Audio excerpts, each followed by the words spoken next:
The round leaves the barrel the way 10,000 rounds before it left the barrel. Nothing about this one is different. Same Beretta, same grip he has built over a career, same NATO ball. The shooter is a Naval Special Warfare man, and his hands have done this so many times that his mind has stopped watching them. Then the slide breaks in half. The rear section, the part that rides a few inches in front of a man's eyes, separates from the frame under recoil and travels the only path open to it, backward, into his face. There is blood and a broken tooth and a long, stupid second in which a man who has been shot at for a living stands on a peacetime range trying to understand why his own weapon just turned on him. A few months later, it happens again. Different shooter, same break, same way. This pistol would become the standard sidearm of the entire United States military, carried by every branch in the force for more than 30 years. And the most dangerous operators in that force looked at it and quietly handed it back. To understand why they refused it, you first have to understand why everyone else was right to take it. In the early 1980s, the United States went hunting for a new sidearm, and the case against the pistol it already carried was airtight. The M1911 was 70 years old. It fired a fat, slow, .45 caliber round that hit like a falling anvil, and held only 7 of them before a man was reloading under fire. Its manual safety demanded reflexes that took years to build, and that most conscripts never would. Worse, it stood alone. Every NATO ally America might fight beside had standardized on the 9mm, a smaller cartridge, flatter, faster, and stacked 15 to a magazine instead of 7. 1 round across the entire alliance, twice the ammunition in every grip. A pistol a frightened teenager could be taught to run in an afternoon. The math was not close. So the Army ran the XM9 Trials, and the trials were brutal and fair. Pistols were buried in mud, baked, frozen, soaked, and fired until they choked. When the dust settled, 2 guns were left standing: the Beretta 92 and the SIG Sauer P226. And the Beretta went thousands of rounds between failures, where the old .45 had stumbled every few hundred. In 1985, the Beretta became the M9, and it was issued to every branch in the force. This was not a mistake. It was the correct answer. For the war the Pentagon was buying for, and for the average man it was buying for, the M9 was very nearly perfect. The problem was that the SEALs were not average, and the war they lived in every single day was not the one on the spreadsheet. A regular soldier might fire his sidearm a few hundred times in 20 years of service. The pistol is a last resort, a thing on his hip he hopes to never need. The procurement system that bought the M9 understood this man perfectly, and it built its standard around him: reliable enough, cheap enough, good enough, across hundreds of thousands of pistols and the men who carried them, most of whom would never fire a shot in anger. The SEAL teams broke that standard before breakfast. An operator can put more rounds through a handgun in a single month of training than that soldier will fire in a career. The pistol is not his last resort. It is a primary tool, drawn in the dark, in the surf, in spaces too tight for a long gun, where the distance to the problem is measured in feet. He carries it into saltwater that eats steel alive. He runs it, wet, filthy, freezing, and exhausted. He does not need a gun that is good enough on average. He needs a gun that has never once, under any load, in any condition, betrayed the man holding it. Because the cost of being wrong is not a bad score on a test.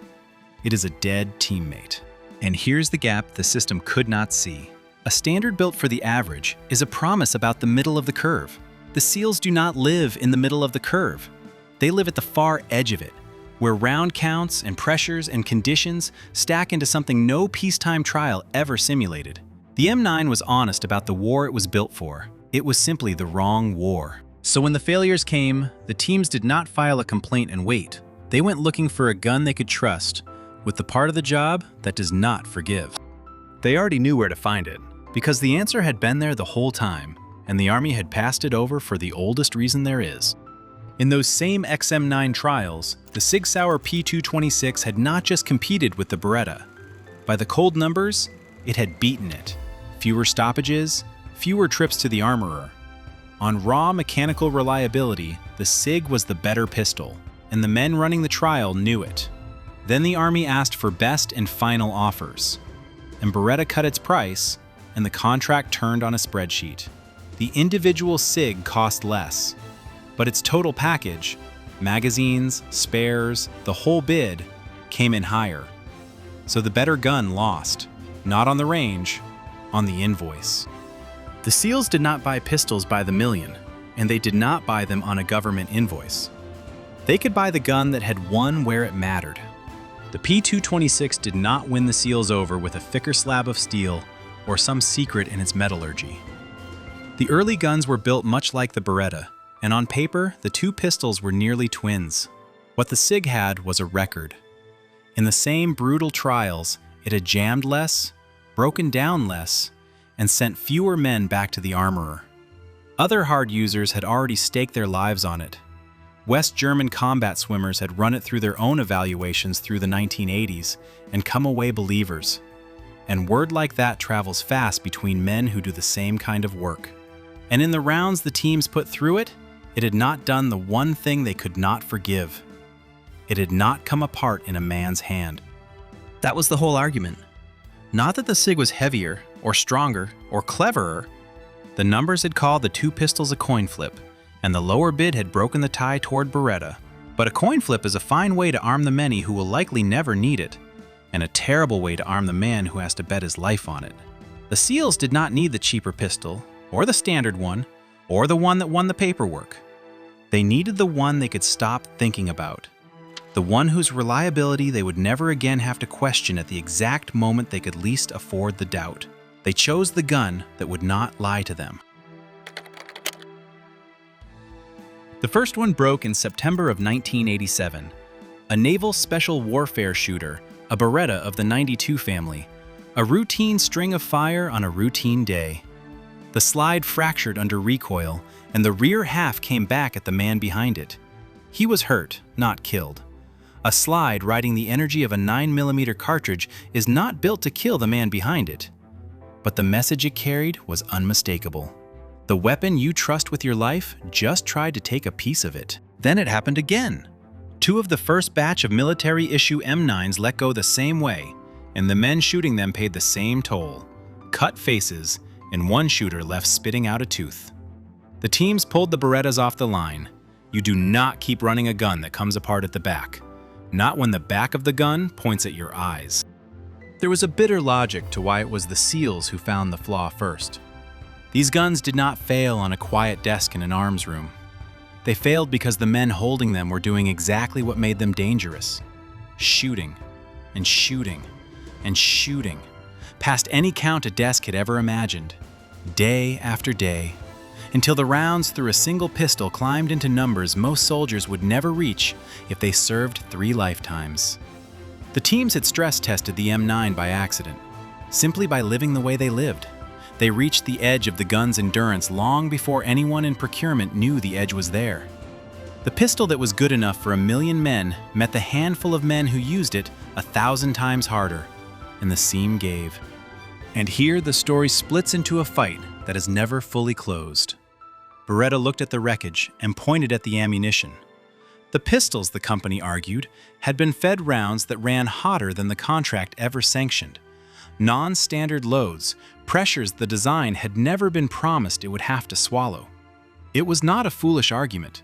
High pressure breaks steel, and the teams burned through ammunition by the case. But the Army's own investigators ran the failures down and came back with a different verdict. The problem, they concluded, was not the ammunition. It was the metal. Slides too soft, too low in hardness to take the punishment, cracking at the junction where the locking block mates into the slide. 2 explanations. 1, pile of broken pistols. A disagreement the official record left standing rather than settled. The Army did not have to take the team's word for it. In its own laboratories, the same failure was already surfacing. Engineers running M9s through endurance testing, pistols fed round after round after round, far past anything a normal service life would ever ask of them. Watch the slides crack there, too. The same way. in the same place where the locking block met the steel. The failure was repeatable. Push the gun hard enough, long enough, and it found the seam. By the summer of 1988, investigators had counted 14 failed slides, 3 in the field, in the hands of operators, 11 more in the laboratory, under testing. 14 out of a contract for more than 300,000 pistols. By any statistic a procurement officer cares about, 14 is a rounding error, a vanishingly small number, a risk you accept and move on. But a SEAL does not carry a statistic. He carries one pistol, on one body, into one room where the lights are off and the other man is already moving. And the question that pistol has to answer is not how often. It is, will it, this time, with my life on it? 14 broken slides told him the gun could not promise him an answer he could stake his face on. Once a tool fails him, no statistic in the world can put the trust back. The number was tiny. The lesson was total. The military stopped accepting new M9s until the problem was fixed, and Beretta did everything a serious company should do and did it fast. The engineers went back into the gun and added a part whose only job was to admit the failure could happen.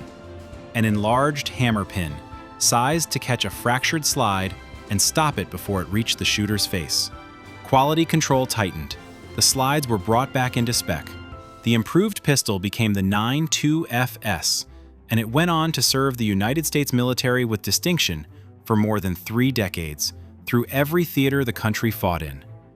Beretta never conceded the ammunition point, and the Army never conceded the medal. The cause stayed contested to the end. But the fix held. The slides stopped breaking. By almost every measure an Army uses to judge a sidearm, the M9 was, and remained, a good pistol. And the SEALs still did not come back. That is the part the procurement world never quite understood. Beretta had fixed the slide. What it could not fix was the thing that breaks the instant a slide comes apart in a man's face: the trust. A part can be redesigned in a year. The certainty that a weapon will not turn on you cannot be reissued with a service bulletin. The teams had felt the failure with their own hands, and no amount of corrected steel could unfeel it. They took the gun that had won the trial and lost the invoice, stamped it with an anchor, and made the SIG P226 their sidearm. They would carry it for the better part of 3 decades. The dark reason the SEALs refused the Beretta was never that it was a bad pistol.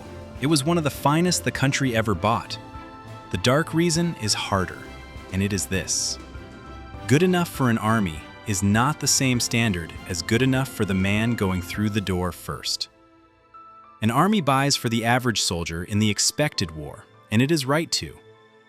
An operator buys for the worst night of his life in a war no one expected. And the only acceptable failure rate is 0. The Pentagon prepared for the war it could see coming. The SEALs prepared for the one already in the room with them. Same pistol, 2 different worlds, and only one of them got a vote that mattered when the slide came back. That is the line this channel was built to walk. The place where the official record says the decision was sound, and the men who lived it knew there was a colder reason underneath. If that is the history you came for, the part the manuals leave out, stay with us.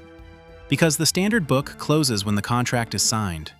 The real story starts the moment a man feels his weapon break in his hand and decides, quietly, that good enough was never going to be good enough for him.